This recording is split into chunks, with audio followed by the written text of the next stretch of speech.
Hello again.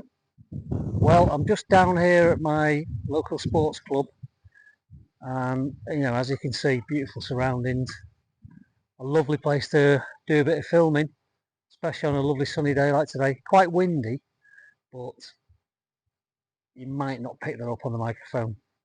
Anyway, a few of you have been messaging me, asking me which is the new bike, the surprise that I mentioned at the end of the Schick project. I mentioned I had another one coming. Well, this is it, and for the eagle-eyed of you, you'll know it's a very rare bike. So it's a 1991 rest of the world, 1990 in Japan, M for the rest of the world, L for Japan.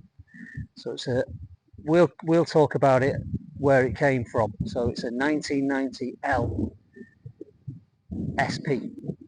It's a full power, as in pucker, close ratio gearbox, dry clutch SP in the classic 3-stripe, 3 blue colours that everybody wants. It's a genuine bike, straight from Japan. I actually picked it up yesterday. That might be a few days time for the rest of you. I'll have a little walk round, but as you can see, she's all there. Mirrors I do have, but they get taken off to go in the crate. But apart from that, she is all there. Now, it's another bike for Rob, who's the owner of the Schick project, who's absolutely made up with the Schick, by the way. Sorry about the camera wobble, it's the wind. Anyway, I took the Schick to him and we swapped, and I picked this beautiful bike up, and I'm really excited. I can't wait to get stuck into this one. I've got my own SP. Mine's an SP2, so no close ratio gearbox, and mine's in the triangulated blue and white colours, but it's the same year, so I've got a good reference point for what nuts and bolts, fasteners, what they should all be, because mine's completely standard as well, unrestored. So a really good project to get stuck into, and I actually can't wait. So I'll grab the camera and we'll do a little bit of a in-depth bits and bobs, and I'll show you the differences between an SP and a standard sort of UK bike, because lots of UK bikes came in these colours. I'll show you the differences between an SP and a non-SP bike.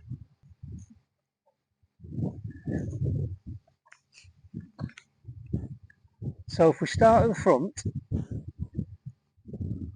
one of the main differences with an SP are the front forks, especially on these 91 bikes, because they have this collar here, which later models don't have. So you'll notice at the bottom of the forks there's an adjuster, that's compression damping, and that isn't on a standard bike. And we get drilled discs with alloy centres, whereas they're steel and not drilled, but they have slots cut into them, about 4 or 5 slots as we go around. And a Japanese market bike has these lovely small, quite cool smoked lens indicators, whereas a UK bike has more of a teardrop square end. And also, just let me move the camera.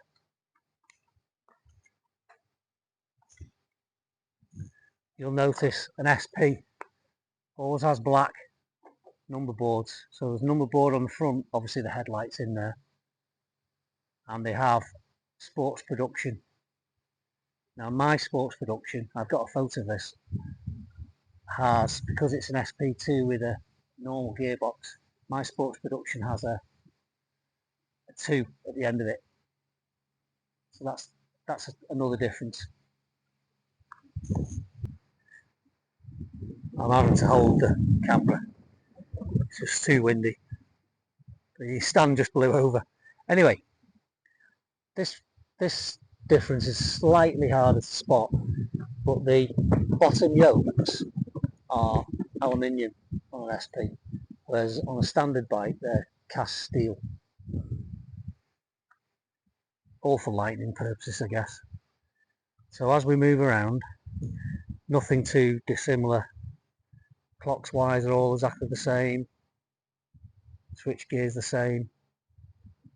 Top of the forks, the adjusters, the rebound and the preload are the same.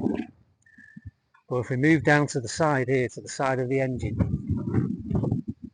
you can just about see that, and that is a dry clutch, and that makes this bike very special indeed. It's fantastic when you ride these bikes and you park them up at a bike cafe or whatever, and you rock into the car park and you can hear the dry clutch rattling. It really is quite a special feeling. Now you'll notice there's a little bit of lock wire there on the sump plug, drilled sump plug, so this bike has been on track at some point in its life, although I doubt it's been raced because everything's original. It would have pattern plastics on it, there'd be bound to be some crash damage, whereas the foot pegs, as you can see, never been down the road, neither's the brake lever. Plastics look fairly original, in fact very original. Exhaust, it just smacks of it's been on track to do a track day to me at not very high speed. So if we move along, there is another little difference with an early M, and it's the rider's seat. So the rider's seat is narrower there and wraps around the plastics more, whereas a UK bike is a flatter seat. It's a very subtle difference, but it is something to pick up on. So if we look down here, the oil tank has leaks everywhere by the looks of it. I've not investigated yet, but it does appear that that's just an oil tank leak, because they're on this side under the seat cowl. So yeah, oil everywhere, but it'll stop it corroding. If we move along, the exhausts are in good condition. Maybe a little tiny scrape there, but that'll clean up. Now another major difference between an early M and any later bikes is the 3 vents on the seat cowl. Now the seat cowl is not just that, the plastics, because they take a different subframe, so that underneath the subframe will be slightly different. Now this bike also has a very special single seat cover. We have a feeling it's original Suzuki, but I can't verify that until I get the thing off.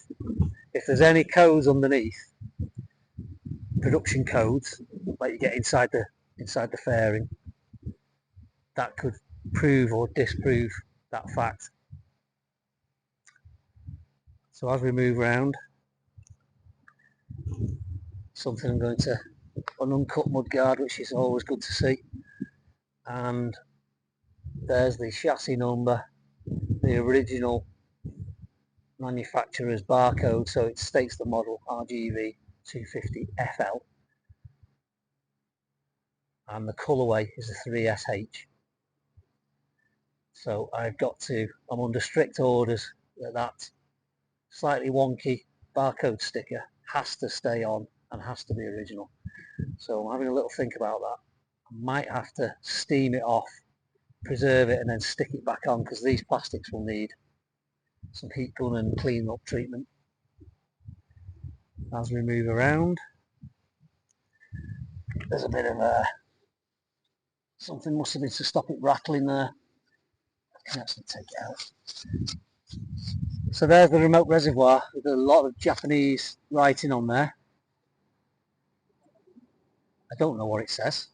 I don't claim to learn no Japanese. Now the bike's obviously been sat outside for a long time, because you can see the chain pretty rusty there, and the hugger is almost white because it's obviously got sun damage. It's been in the sun. So even though most bikes are always damaged on the right hand side because they lean over on the left, this one's obviously been leaning predominantly towards the sun.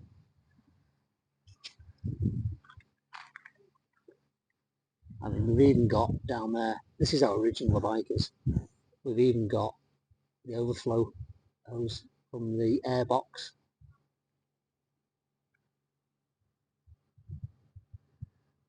So an SP also had, you can't really see now, I'll try and go in. An SP also had an upgraded shock compared to a standard bike. So hence the reservoir. But later bikes had the same setup, so I think UK bikes 91 would have that on, but not like the VJ21s. The early bikes didn't have the remote reservoir, so they had an inferior shock absorber on them. There are things in the engine which are slightly different. So obviously the close ratio gearbox and the straight cut heads, so the plug goes in straight, and they use a shorter plug so they don't catch. I'll just go in. So they don't catch on the front wheel. Let's just move around. Yeah, there you can see. So the plug's straight, not angled like a normal non-SP bike.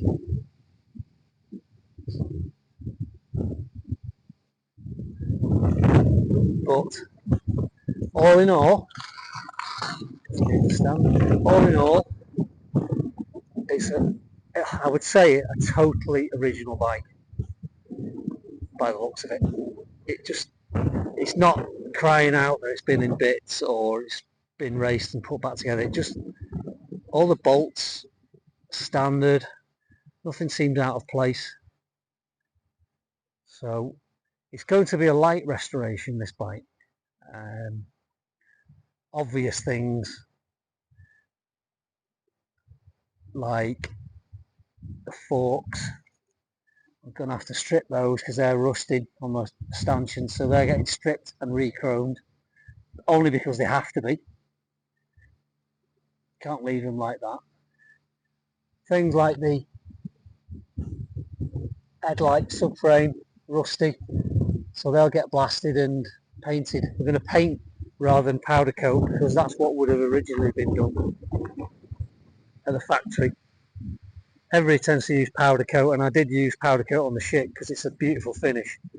However, he wants this bike to be a light restoration with minimal paintwork. Well, in fact, we think we're even going to get away with no paintwork because we've got some spare plastics that might be in better condition. So this cracked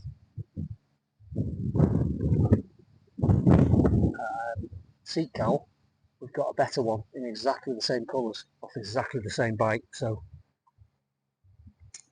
I'm just going to make good of everything we've got. But I can't tell you how excited I am to do this one. It's a beautiful bike. So first port of call will be give it a good deep clean, and I think I'm going to just check the power valves out. Might just give it it turns over, nothing's locked, so we might just go for a little start, see if we can get her running and see what's what. So if she runs, we'll have a little listen to her, but that's for another day. This was an intro mainly to introduce the bike and what's the next project from Born Again Bikes. So she's a beauty. She's an absolute beauty. the classic RGV that everybody craves for, especially in SP.1 version. See you in the next episode, guys.